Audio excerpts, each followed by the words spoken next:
Hello friends, मैं रवि रंजन कुमार स्वागत करता हूं आपके अपने इस यूट्यूब चैनल सीबीएसई क्लासेस में।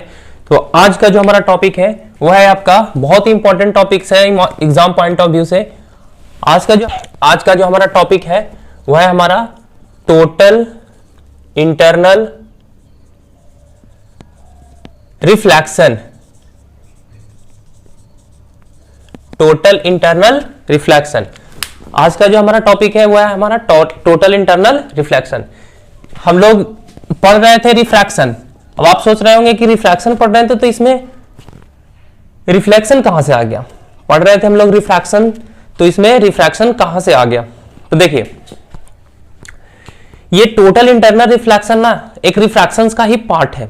एक रिफ्रैक्शंस का ही क्या है, पार्ट है। इसमें कुछ कुछ फेनोमेना, कुछ कुछ कंडीशन अप्लाई होती है और फिर वो एज ए रिफ्लेक्शन की तरह बिहेव करने लगता है। जैसे इसमें क्या है, टोटल इंटरनल रिफ्लेक्शंस क्या है वो आज हम लोग इस वीडियो में पूरी देखेंगे, पूरी इसका कॉन्सेप्ट देखेंगे और फिर इसको इस फिनोमेना से रिलेटेड जितने भी एप्लीकेशंस है उसके बारे में आज हम इसको देखेंगे। तो पूरी वीडियो देखिए, ध्यान से देखिएगा। देखिए, टोटल इंटरनल रिफ्लेक्शंस क्या है, इसके लिए कुछ कुछ कंडीशन है। मान लीजिए कि ये मीडियम 1 है और ये मीडियम 2 है। फर्स्ट कंडीशन क्या है कि जो टोटल इंटरनल रिफ्लेक्शन के लिए फर्स्ट कंडीशन क्या है कि जो इसमें मेरा टोटल इंटरनल रिफ्लेक्शंस क्या है कि लाइट जब मेरा डेंसर मीडियम से रेयर मीडियम जाएगा, कहने का मतलब M2 है, डेंसर मीडियम है और ये आपका रेयर मीडियम है। ये आपका क्या है, रेयर मीडियम। लाइट जब डेंसर मीडियम से कहां जाएगा, रेयर मीडियम में। तो देखिए तो क्या क्या होगा। मान लीजिए ये हम नॉर्मल ड्रॉ कर रहे हैं, ये नॉर्मल है। लाइट अगर यहां इंसिडेंट हो रहा है,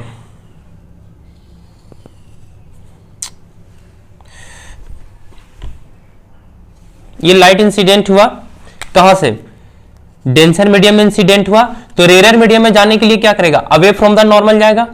ये नॉर्मल से मान लिया ऐसे दूर निकल गया।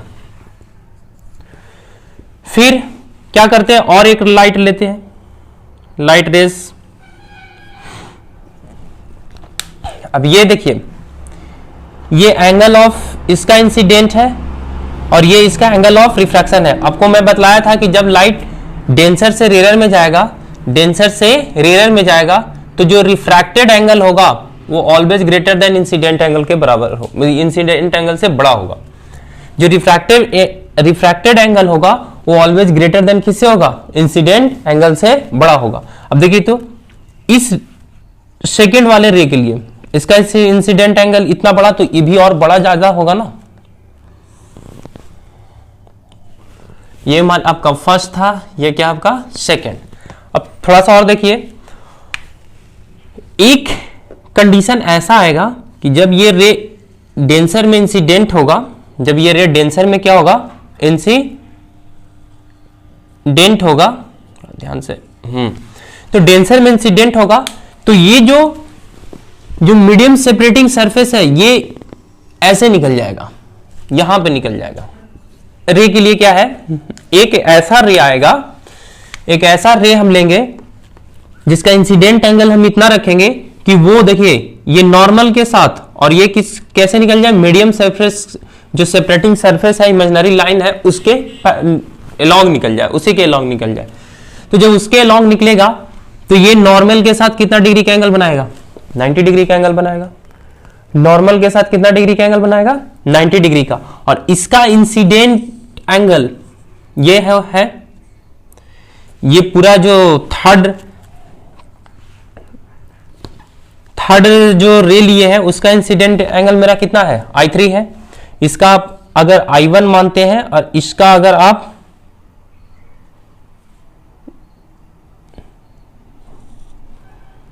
I2 मानते हैं तो इधर भी क्या होगा आपका, देखिए जरा ध्यान से। ये किसके लिए, फर्स्ट के लिए। तो फर्स्ट मेरा कहां था, ये आपका थर्ड वाला है। फर्स्ट वाला कहां है, यहां है मेरा। ये मेरा R1 हो जाएगा, ये मेरा R2 हो जाएगा और ये मेरा क्या हो गया, R3 हो गया। देख रहे हैं ना। तो जो R3 है मेरा, R3 है वो कितना डिग्री है, 90 डिग्री है।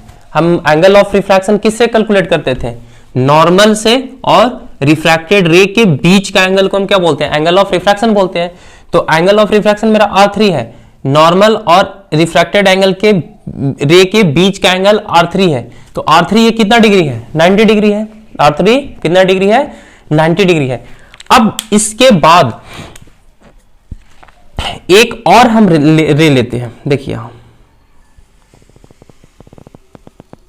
देख रहे, ये आई जो 4 वाला रे है वो इंसिडेंट हुआ है किससे, ये इसको I3 एंगल है और ये I4 है। अब ये जो रे होगा ना, जो 4 रे होगा, वो क्या करेगा, ये फिर रिटर्न बैक हो जाए, क्योंकि अब देखिए इसको ये वाला रे कहां चला गया, ये तो पैरेलल निकल गया, कितना सेपरेटिंग के मीडियम सेपरेटिंग लाइन के पैरेलल निकल गया। लेकिन I4 जो ये जो 4 रे है वो कहां जाएगा, यानी कि वो क्या होगा, ये इसी मीडियम में रिटर्न बैक हो जाएगा। ये क्या हो जाएगा, ये सेम मीडियम में रिटर्न बैक हो जाएगा। तो ये जो फेनोमेना है, light passes through denser medium to rare medium, then the phenomena of light to return back to their own medium, the phenomena of light to return back to their own medium. इस phenomena of light को क्या बोलते हैं, total internal reflection बोलते हैं। क्या बोलते हैं, टोटल इंटरनल रिफ्लेक्शन बोलते हैं। क्या हुआ है, अब इसके लिए टोटल इंटरनल रिफ्लेक्शन के लिए कुछ कुछ कंडीशन है। पहला कंडीशन क्या है कि लाइट जो है ना वो डेंसर से कहां जाना चाहिए, रेयर में जाना चाहिए। डेंसर मीडियम से कहां जाना चाहिए, रेयर मीडियम में। और दूसरा जो कंडीशन है कि एंगल ऑफ इंसिडेंट, देखिए ये जो I4 बना यहां से यहां तक,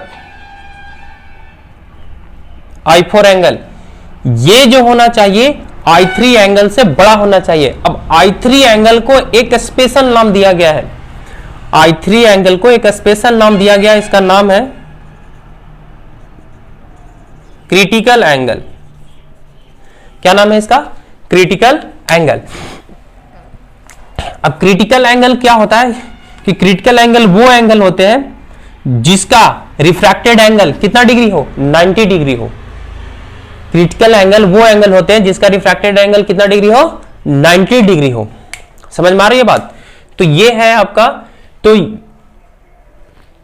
क्रिटिकल एंगल क्या होता है, क्रिटिकल एंगल वो एंगल होते हैं जिसका जो रिफ्रैक्टेड एंगल हो कितना डिग्री हो, 90 डिग्री हो। तो उसको हम क्या बोलते हैं, क्रिटिकल एंगल बोलते हैं। और टोटल इंटरनल रिफ्लेक्शंस के लिए जो एंगल ऑफ इंसिडेंस होगा, I4 जो होगा, वो must be greater than critical angle, यानी एंगल ऑफ इंसिडेंट I4 जो होना चाहिए वो ग्रेटर देन I3 से बड़ा होना चाहिए। I3 से कितना होना चाहिए, बड़ा होना चाहिए। तभी फेनोमेना लाइज करेगा किसका, टोटल इंटरनल रिफ्लेक्शंस का। किसका फेनोमेना लाइज करेगा, टोटल इंटरनल रिफ्लेक्शंस का। तो ये है टोटल इंटरनल रिफ्लेक्शन। क्योंकि हम लोग पढ़ क्या रहे थे, रिफ्रैक्शन। तो हो क्या रहा है, रिफ्रैक्शन ही दो मीडियम है, मीडियम ये डेंसर मीडियम और रेयर मीडियम। लाइट कहां से कहां जाएगा, डेंसर से रेयर में जाएगा। पहला कंडीशन ये है कि लाइट को कहां से कहां जाना चाहिए, डेंसर से रेयर में जाना चाहिए। और दूसरा कंडीशन क्या है कि जो हम एंगल ऑफ इंसिडेंट रखेंगे डेंसर मीडियम में, वो must be greater than critical angle होगा। जब इतना सारा फेनोमेना कंडीशन लाइज करवा देंगे, तब लाइट क्या करेगा, जिस डेंसर मीडियम से रेयर मीडियम में जाने की कोशिश कर रहा था, तो वो रेयर मीडियम में ना जाकर किधर आ जाएगा, डेंसर मीडियम में ही रिटर्न बैक हो जाएगा। तो इस फेनोमेना ऑफ लाइट को हम क्या बोलते हैं, टोटल इंटरनल रिफ्लेक्शन बोलते हैं। क्या बोलते हैं, टोटल इंटरनल रिफ्लेक्शन। इसको शॉर्ट में TIR बोलते हैं, टोटल इंटरनल रिफ्लेक्शन। अब इसको टोटल इंटरनल रिफ्लेक्शन क्यों बोलते हैं, तो देखिए दोस्तों ऐसा है, टोटल इंटरनल रिफ्लेक्शन क्यों बोलते हैं, क्योंकि इसमें मान लीजिए आप लाइट का जितना एनर्जी पास आउट हो रहा है, इंसिडेंट हो रहा है, उतना ही एनर्जी रिफ्लेक्ट भी हो जाता है। इसीलिए इसको क्या बोलते हैं, टोटल इंटरनल रिफ्लेक्शन बोलते हैं। जैसे मिरर में क्या था कि मिरर में अगर लाइट जा रहा था, मिरर में अगर लाइट जाता तो यहां पे इसको कोलिजन टकराना पड़ता और टकरा कर फिर ये वापस लौटता। तो टकराने में कुछ ना कुछ एनर्जी लॉस हो जाता है, कुछ ना कुछ एनर्जी क्या हो जाता है, लॉस हो जाता है। तो इसीलिए इसको टोटल इंटरनल रिफ्लेक्शन ना बोल के सिर्फ रिफ्लेक्शन बोलते हैं। लेकिन मान लीजिए ऐसे तो मान लीजिए इसमें आपको टकराने के बाद 98% मिल रहा है, तो इसमें टोटल इंटरनल में आपको 99.99% का एक्यूरेसी मिलेगा लाइट के एनर्जी में। मतलब बहुत ही कम मात्रा में इसका क्या होता है, लाइट का एनर्जी डिक्रीज करता है। तो ऐसा कहा भी जाता है कि जो टोटल इंटरनल रिफ्लेक्शन से जो इमेज बनता है ना, टोटल इंटरनल रिफ्लेक्शन से जो इमेज बनता है उसका इंटेंसिटी कभी भी कम ही नहीं होता है, क्योंकि एनर्जी का लॉस होता ही नहीं। लेकिन मिरर में हम क्या बताए थे कि जब मिरर को आप सामने रखिएगा तो 4-5 मिरर अगर आप सामने रख दें और इमेज बनाए तो लास्ट जो इमेज आपको मिलेगा वो थोड़ा सा उसका इंटेंसिटी क्या हो जाएगा, कम होगा, मतलब वो धुंधला नजर आएगा, साफ साफ नजर नहीं आएगा। तो ये है आपका टोटल इंटरनल रिफ्लेक्शन। उम्मीद करता हूं कि इतना समझ में आया होगा। अब हम इसको क्या कर देते हैं, प्रॉपर वे में अरेंज करके लिखवा देते हैं कि टोटल इंटरनल रिफ्लेक्शन क्या होता है, क्रिटिकल एंगल क्या होता है। और ये एग्जाम पॉइंट ऑफ व्यू से आपको पूछता है कि टोटल इंटरनल रिफ्लेक्शन से बेस्ट एप्लीकेशन बताइए। जैसे डैजलिंग ऑफ डायमंड, डायमंड का चमकना, ये क्या है आपका टोटल इंटरनल रिफ्लेक्शन का उदाहरण है। और बहुत सारे उदाहरण है, जैसे ऑप्टिकल फाइबर एक इंस्ट्रूमेंट है, ऑप्टिकल ये इंस्ट्रूमेंट है जो कम्युनिकेशंस लाइन में बहुत ही ज्यादा यूज होता है। उसमें हम क्या करते हैं, उसमें हम यूज करते हैं उसको सिग्नल को ट्रांसफर करने के लिए, क्योंकि जो जैसे मोबाइल का सिग्नल हो, ऑप्टिकल फाइबर अभी बहुत सभी जगह बिछाया जा रहा है ताकि इंटरनेट की कनेक्टिविटी हाई हो जाए।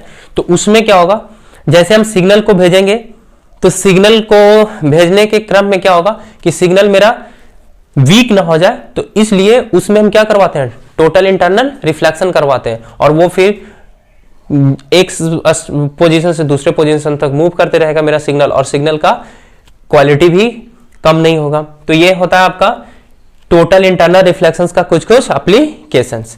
तो एक बार इसको आप समझ लीजिए, एक बार आप लिखना चाहते हैं तो लिख सकते हैं, नहीं तो फिर मैं इसको अभी ढंग से लिखवा देता हूं। फिगर यही रहेगा आपका। अब हमको सबसे पहले एक्सप्लेन करना है, पहले मैं एक्सप्लेन करूंगा क्रिटिकल एंगल क्या है, उसके बाद टोटल इंटरनल रिफ्लेक्शंस का फिनोमेना। तो टोटल इंटरनल रिफ्लेक्शन क्या है मैं उसको लिखवा देता हूं। टोटल रिफ्लेक्शंस क्या है,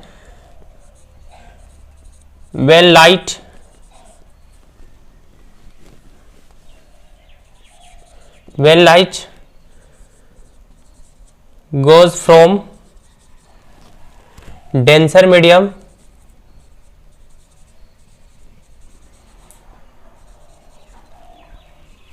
to rarer medium, when light goes from denser medium to, तो ये टोटल इंटरनल रिफ्लेक्शन का डिफिनेशन है। टोटल इंटरनल रिफ्लेक्शन कहते हैं किसको है, मैं इसको यहां समझाया था, अब यहां मैं इसको लिख दिया हूं। When light goes from denser medium to rarer medium, light कहां से कहां जाना चाहिए, डेंसर से रेरर में जाना चाहिए। कहां जाना चाहिए, रेरर में जाना। At angle of incidence is greater than the critical angle, जो एंगल ऑफ इंसिडेंस है, देखिए I4 है, वो I3 से बड़ा है ना, यहाँ पे I4 है, I3 से बड़ा है। I3 क्या आपका क्रिटिकल एंगल है। डेंसर मीडियम में वो एंगल जो रेरर मीडियम में क्या हो, रिफ्रैक्टेड एंगल 90 डिग्री बनाए, तो उसको हम क्या बोलते हैं, क्रिटिकल एंगल बोलते हैं। Greater than the ray is refracted back in the same medium, this phenomena is known as, is called क्या कहलाता है, टोटल इंटरनल रिफ्लेक्शन। तो ये फिनोमेना क्या कहलाता है, टोटल इंटरनल रिफ्लेक्शन। अब कंडीशन फॉर TIR, कंडीशन क्या है टोटल इंटरनल रिफ्लेक्शंस का, तो पहला तो है कि ray must passes through denser से रेरर में जाना चाहिए, और दूसरा जो है कि angle of incidence in denser medium is greater than the critical angle, angle of incidence in denser medium greater than the क्या होना चाहिए, क्रिटिकल एंगल होना चाहिए। समझ में आ रहा है, क्रिटिकल एंगल, ये मत समझिए क्रिटिकल एंगल ये नहीं है 90 डिग्री नहीं, क्रिटिकल एंगल वो डेंसर मीडियम का वो इंसिडेंट एंगल, ध्यान से सुनिएगा, डेंसर मीडियम का वो इंसिडेंट एंगल जिसपे रिफ्रैक्टेड एंगल 90 डिग्री हो जाए, तो हम डेंसर मीडियम के इंसिडेंट एंगल को हम क्या बोलते हैं, क्रिटिकल एंगल बोलते हैं। बात समझ में आई, तो आप इसको एक बार स्क्रीनशॉट ले लीजिए। अब इसके बाद मैं उसको क्रिटिकल एंगल को डिफाइन करता हूं, हो गया। चलिए अब हम लोग क्रिटिकल एंगल के बारे में देखिए। क्रिटिकल एंगल क्या मैं बताया, मान लीजिए ये मीडियम सेपरेटिंग, ये मीडियम फर्स्ट है, ये मीडियम 2, यानी ये आपका डेंसर मीडियम,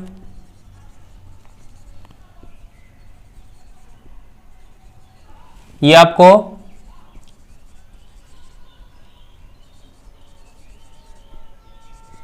रेयर मीडियम, ठीक है। Light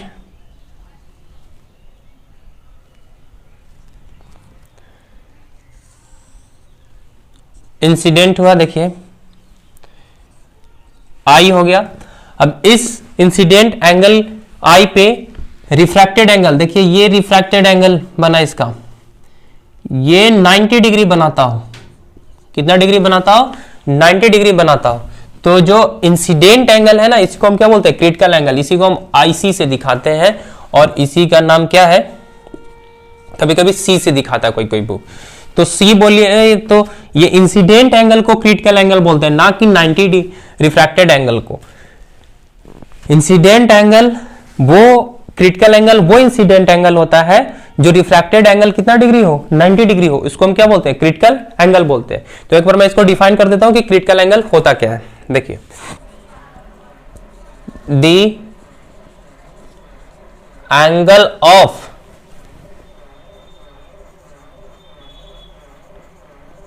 refraction in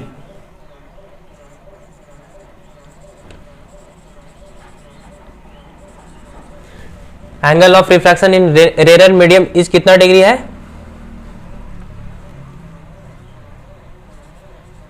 90 degree.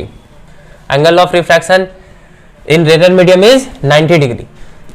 It is the angle of incident in denser medium. ये एंगल ऑफ इंसिडेंट होता है डेंसर मीडियम में, for which the angle of refraction in rare medium, जिसके लिए angle of refraction यानी refracted angle कितना degree हो? 90 degree हो। तो उसको हम क्या बोलते हैं? क्रिटिकल एंगल बोलते हैं। तो क्या बोलते हैं इसको? क्रिटिकल एंगल बोलते हैं। हो गया, समझ में आया? अब यहां पे थोड़ा सा देखिए, हर एक मीडियम के लिए क्रिटिकल एंगल अलग अलग होता है। डायमंड के लिए अलग होता है, वाटर के लिए अलग होता है, ग्लास के लिए अलग होता है। तो वो क्रिटिकल वैल्यू इंसिडेंट एंगल क्या होगा उसको हम निकालेंगे। जैसे देखिए, ये डेंसर मीडियम, इसका रिफ्रैक्टिव इंडेक्स कुछ ना कुछ होगा, इसका रिफ्रैक्टिव इंडेक्स कुछ ना कुछ होगा। मान लीजिए ये हम मानते हैं, क्या मानते थे? μ2 जिसमें इंसिडेंट होता था उसमें μ1 मानते थे, याद है ना? जिसमें लाइट इंसिडेंट होता है उसको हम क्या बोलते हैं? μ1। और जिसमें लाइट रिफ्रैक्ट होता है उसको हम क्या बोलते हैं? Second medium. तो मान लीजिए ये एयर है आपका, चलिए नहीं रहने दीजिए, कोई रेयर मीडियम है, यानी ये जो है यहां दिया हुआ आपका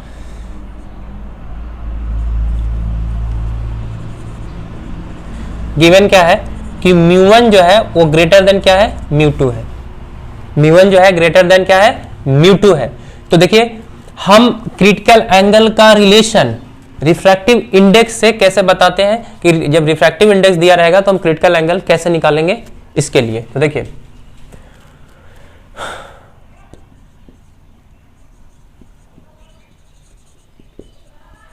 फ्रोमस्नेल्स लॉ से चलेंगे। Sine i upon sine r is equal to μ2 upon μ1, सबको पता है। साइन आई हम क्या ले रहे हैं? आईसी ले रहे हैं यहां पे। साइन आर 90 डिग्री ले रहे हैं। μ2 मान लीजिए कोई मीडियम है और ये μ1 का डेंसर मीडियम। μ2 आपका क्या है? रेयर मीडियम है और μ1 क्या है? Denser medium. अब देखिए, तो साइन आई सी, साइन 90 डिग्री कितना होता है? 1 होता है। साइन 90 डिग्री कितना होता है? 1 होता है। तो ये क्या हो जाएगा? μ2 अपॉन μ1। और देखिए, साइन आई सी मतलब क्रिटिकल एंगल μ2 अपॉन μ1, और इसको सॉल्व कीजिएगा तो क्रिटिकल एंगल आई सी बराबर क्या होगा? साइन इनवर्स μ2 अपॉन μ1 हो जाएगा। समझ में आया? साइन इनवर्स μ2 अपॉन μ1 हो जाएगा। अगर आपका सेकेंड मीडियम हो गया, इफ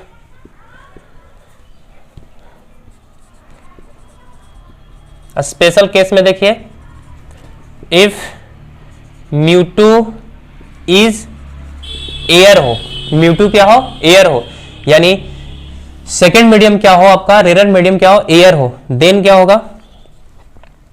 आईसी, और इसी को हम सी भी बोलते हैं, critical angle C, sine inverse μ2 1 upon μ1, 1 upon μ1। तो ये किसके लिए, जब आपका सेकेंड मीडियम क्या हो,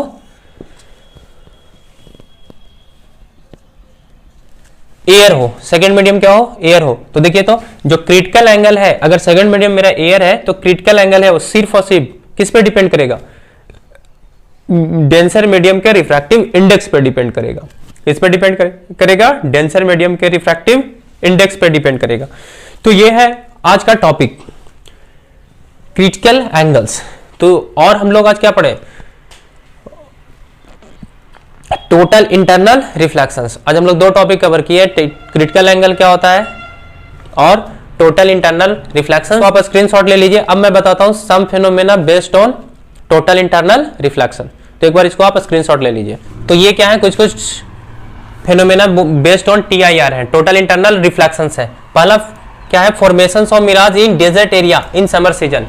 मिराज समझते हैं, मिराज क्या होता है कि वो डेजर्ट में ऐसा प्रतीत होता है कि किसी भी पेड़ का, ट्री का इमेज उल्टा बनता है, यानी वहां लगता है कि वहां पानी है, लेकिन वहां जाने पे वो पानी नहीं मिलता है। जैसे आप लोग देखे गाड़ी से अगर जाते हैं, कोई स्कूल जा रहे हैं हाईवे पे, तो देखिएगा हाईवे अगर खाली है तो देखिएगा कुछ दूर पे हाईवे पे लगता है कि जैसे पानी चल रहा है, पानी है वहां पे, लेकिन वहां पहुंचने पे ये पानी नहीं रहता। ये कब दिखाई देता है, जब आपको हॉट समर सीजन होगा या जब ये सनी डे होगा, उस दिन दिखाई देगा वो। जैसे क्यों, क्या होता है कि जैसे वहां पे गर्म हवाएं चलते रहती है, तो जो हमारा ऊपर, उससे थोड़ा सा ऊपर वाला जो एरिया होता है वो थोड़ा सा डेंसर हो जाता है, और नीचे अर्थ सरफेस के जो नीचे वाला एरिया था हॉट रहने के कारण वो रेयर हो जाता है। तो वहां पे वो फेनोमेना दिखाई देता है आपका, formations of mirage in desert area in summer season. Shining of diamond इसी का एग्जांपल है। Shining of air bubble inside water, जैसे आप नहाते हुए आते होंगे, तो अगर बबल है, एयर बबल है, तो वो क्या करता है, कभी कभी वो शाइनिंग डिफरेंट कलर में शाइन करता है, तो वो भी किसका एग्जांपल है, TIR का। Shining of cracks with in glass seat, मान लीजिए कुछ ग्लास सीट अगर क्रैक आ गया है, उस पर लाइट पड़ता है तो क्या, वो भी डाइजलिंग क्रिएट करता है। Passes of light through optical fibre और लाइट पाइप, वही सिग्नल को ट्रांसफर करना किससे, ऑप्टिकल फाइबर से। मैं बतलाया था स्टार्टिंग में कि जब एक इक्विपमेंट होता है जिसको हम ऑप्टिकल फाइबर कहते हैं, उससे अगर हम लाइट एनर्जी को ट्रांसफर करते हैं तो वो लाइट एनर्जी बिना लॉस किए हुए टोटल पास करता है, जिसका इस्तेमाल हम क्या करते हैं, ऑप्टिकल फाइबर में हम लोग नेट को, स्पीड को इंक्रीज करवाने के लिए उसको हम बिछाते हैं, ताकि उसमें मेरा कोई भी लिटेंसी ना आए, मतलब वो उसमें देरी नहीं आया, और मेरा कोई भी जो स्ट्रेंथ है सिग्नल का वो डिक्रीज ना हो, और टोटल का टोटल वन पोजीशन से दूसरे पोजीशन पे ट्रांसफर हो जाए। तो उम्मीद करता हूं कि आज का लेक्चर आप लोगों को समझ में आया होगा। मेरे कहने पर ये लेक्चर अपने दोस्तों के साथ शेयर कीजिए और मेरे चैनल को सब्सक्राइब कीजिए। अगर आप पहली बार मेरे इस वीडियो को देख रहे हैं तो please share and subscribe my video for get the latest update. तो फिर मिलते हैं नेक्स्ट क्लास में, तब तक के लिए बाय क्लास।